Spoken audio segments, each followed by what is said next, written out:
It has been 55 years since a blue-collar bigot in Queens, New York sat down in his armchair and changed American television forever.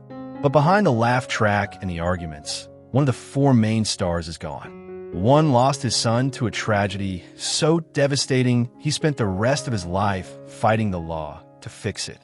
One went from playing a liberal meathead to directing some of the most beloved films ever made. And then he was murdered. This is what really happened to the cast of All in the Family. Number 1. Carroll O'Connor as Archie Bunker. There has never been a television character quite like Archie Bunker. Loud, stubborn, wrong about almost everything, and somehow still impossible to ignore. Archie sat in that chair like he owned the whole world, and Carroll O'Connor played him so perfectly that nobody else could have done it. Archie was the man America recognized and did not want to admit it recognized. He insulted everyone around him, fought with his son-in-law, and barked at Edith every day. But underneath it all, you could still see the love. What most fans never knew was that Carroll O'Connor was nothing like Archie in real life. He held a master's degree in speech, studied Irish literature in Dublin, and was known by friends as thoughtful, kind, and deeply liberal. Then came the tragedy that changed his life forever. In 1995, his adopted son Hugh died by suicide after years of addiction struggles. Carroll spent the rest of his life fighting for stronger laws against drug dealers. Carroll O'Connor passed away on June 21, 2001, at age 76. He is buried at Pierce Brothers Westwood Village Memorial Park in Los Angeles beside a cenotaph for his son Hugh. Archie Bunker almost never admitted he was wrong. Carroll O'Connor spent the rest of his life trying to make things right. Number 2. Rob Reiner as Michael Stivic. Every great sitcom needs a great sparring partner. Michael Stivic was exactly that. Young, loud, liberal, and absolutely convinced he was right about everything. Archie called him Meathead. Viewers loved him because he could go toe-to-toe with Archie and never back down. Rob Reiner played Michael with so much energy that he became one of the most important parts of the show. But what happened after All in the Family was even bigger.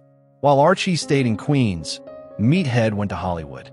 Rob Reiner directed This Is Spinal Tap, Stand By Me, The Princess Bride, When Harry Met Sally, Misery, and A Few Good Men. Then came the part nobody saw coming. On December 14, 2025, Rob Reiner and his wife Michelle were found stabbed to death inside their Los Angeles home. Their son Nick was arrested and charged with both murders. As of April 2026, the case remains ongoing. At the time of his death, Rob Reiner's estimated net worth was $200 million. Michael Stivic left Queens and changed Hollywood, and the ending of his story was darker than anyone could have imagined. Number 3. Sally Struthers as Gloria Stivic. Gloria Bunker was caught in the middle of every argument. Her father was Archie. Her husband was Meathead. And somehow she spent every episode trying to keep both sides from falling apart. Sally Struthers brought warmth, humor, and heart to the role. She won 2 Emmy Awards and became one of the most recognizable faces on television.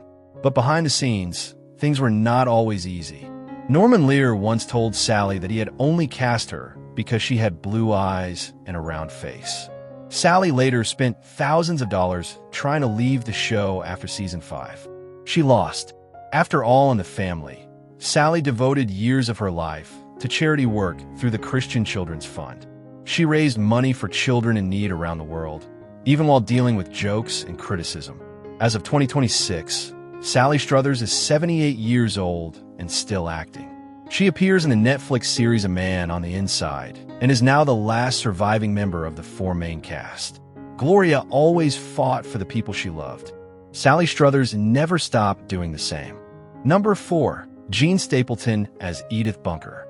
Edith Bunker was the heart of the show. Archie called her Dingbat. The audience knew better. She was kind, loyal, and usually the smartest person in the room. Jean Stapleton made Edith unforgettable. What most fans never realized was that Jean had already been a major Broadway star before she ever stepped into Archie's house. She appeared with Barbra Streisand in Funny Girl and also starred in Damn Yankees and Bells Are Ringing. Then came the twist very few people know. Jean Stapleton was actually offered the lead role in Murder, She Wrote before Angela Lansbury. She turned it down. Jean passed away on May 31, 2013, in New York City at age 90. She chose not to have a Hollywood burial. She was cremated and buried beside her husband William Putch at Lincoln Cemetery in Chambersburg, Pennsylvania. Edith Bunker always seemed small and quiet, but Jean Stapleton left behind one of the biggest legacies in television history. Number 5. Mike Evans as Lionel Jefferson. Lionel Jefferson was one of the few people Archie Bunker could never intimidate. Young, confident, and completely unimpressed by Archie's opinions, Lionel walked into every scene smiling and somehow always came out ahead. Mike Evans played him so naturally that most viewers assumed he had been acting for years. But here's what most fans never knew. Mike Evans had no acting experience at all when he landed the role.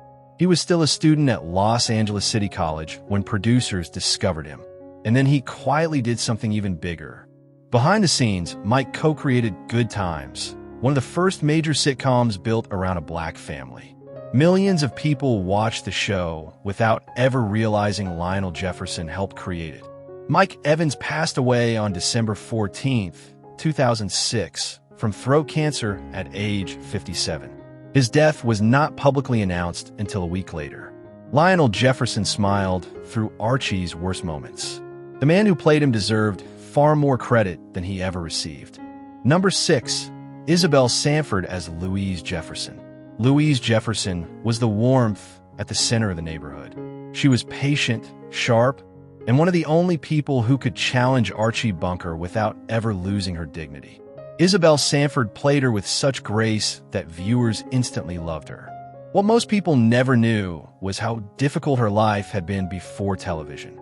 Isabel was the youngest of 7 children, and every one of her siblings died in infancy.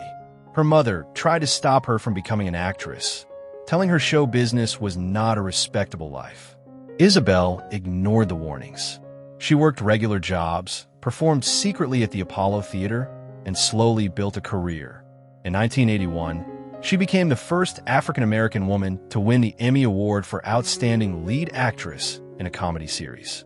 Isabel Sanford passed away on July 9, 2004, at age 86. She is buried at Forest Lawn Memorial Park in the Hollywood Hills.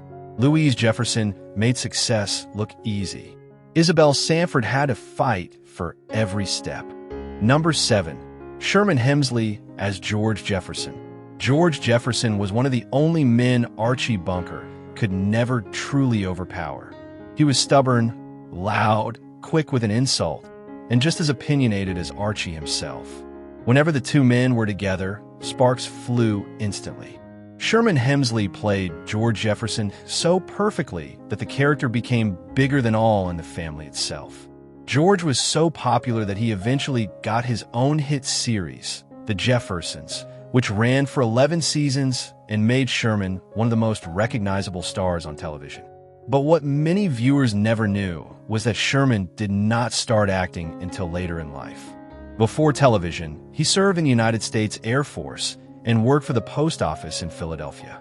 He was already in his 30s when Norman Lear finally convinced him to move to Hollywood. Despite becoming famous, Sherman remained very private. He never married, had no children, and spent much of his later life away from the spotlight. Sherman Hemsley passed away on July 24, 2012, from lung cancer at age 74. George Jefferson never backed down from Archie Bunker. Sherman Hemsley spent his life proving it was never too late to become unforgettable. Number 8. Allan Melvin as Barney Hefner. Every great television character needs a loyal sidekick. Archie Bunker had Barney Hefner. He was the bowling buddy, the drinking partner, and the friend who agreed with Archie just enough to keep the peace. Allan Melvin played Barney through All in the Family and Archie Bunker's Place, becoming one of the most dependable faces in Archie's world. But here is what most viewers never realized. Allan Melvin was not originally cast as Barney at all. The first time he appeared on the show, he played a police sergeant who arrested Archie. Producers liked him so much that they brought him back later as an entirely different character. Before television, Allan graduated from Columbia University with a journalism degree and served in the United States Navy during World War II. He also became one of the most familiar character actors in television history, appearing in The Andy Griffith Show, The Brady Bunch, and The Dick Van Dyke Show. Allan Melvin passed away on January 17, 2008, from cancer at age 84. Barney Hefner never needed the spotlight. Allan Melvin spent his whole career proving he did not need it either. Number 9. Danielle Brisebois as Stephanie Mills. In the final years of All in the Family, a little girl named Stephanie Mills suddenly appeared at Archie's front door. She had been left behind by her troubled father, and Archie slowly became the closest thing she had to family. Danielle Brisebois played Stephanie with so much charm that she quickly became one of the brightest parts of the show's later seasons. What most fans never knew was that Danielle had already been a Broadway star before she ever joined the show. At just 8 years old, she originated the role of Molly in the original Broadway production of Annie. Then came the part nobody saw coming. Danielle eventually walked away from acting and became one of the most successful songwriters in the music industry. She co-wrote Natasha Bedingfield's hits Unwritten and Pocketful of Sunshine, and later earned an Academy Award nomination for Lost Stars. As of 2026, Danielle Brisebois is 56 years old and still working in music. Stephanie Mills needed someone to take care of her. Danielle Brisebois grew up to prove she never needed anyone to take care of her. Number 10. Betty Garrett as Irene Lorenzo. Irene Lorenzo was one of the few neighbors Archie Bunker truly feared arguing with. She was outspoken, independent, and worked the same job Archie did while earning less money simply because she was a woman. Betty Garrett played Irene with warmth, confidence, and just enough toughness to make every scene memorable. But here is what most viewers never knew. Before television, Betty Garrett was a major MGM star. She danced alongside Frank Sinatra and Gene Kelly in films like On the Town and Take Me Out to the Ball Game. Then her career suddenly collapsed. In the 1950s, her husband Larry Parks was called before the House Un-American Activities Committee during the Hollywood blacklist era. Betty herself was never accused of anything, but the work still disappeared. She slowly rebuilt her career and kept acting for decades. Betty Garrett passed away on February 12, 2011, in Los Angeles from an aortic aneurysm. She was 91 years old. Irene Lorenzo fought for what was fair every time she walked through the door. Betty Garrett spent her whole life doing the same. Number 11. Vincent Gardenia as Frank Lorenzo. Frank Lorenzo was one of the kindest people Archie Bunker ever had living next door. He cooked, he sang, and he somehow stayed cheerful even when Archie was at his worst. Vincent Gardenia played Frank with such warmth that viewers instantly believed every scene he was in. What most fans never realized was just how respected Vincent was away from the show. He earned 2 Academy Award nominations, won a Tony Award, and later won an Emmy. The man playing Archie's neighbor was one of the most decorated actors of his generation. But behind the scenes, Vincent was unhappy. Betty Garrett later revealed that whenever episodes ran too long, Frank Lorenzo's scenes were usually the first ones cut. He lasted only 1 season before leaving the show. Vincent Gardenia passed away on December 9, 1992, in Philadelphia at age 72. He is buried at St. Charles Cemetery in Farmingdale, New York. Frank Lorenzo only stayed on that street for 1 season. Vincent Gardenia left behind a career most actors only dream about. Number 12. Jason Wingreen as Harry Snowden. Harry Snowden was the quiet man behind the bar at Kelsey's. He listened more than he talked, gave Archie a place to escape, and became one of the steadiest parts of the show. Jason Wingreen played Harry in more than 100 episodes across All in the Family and Archie Bunker's Place.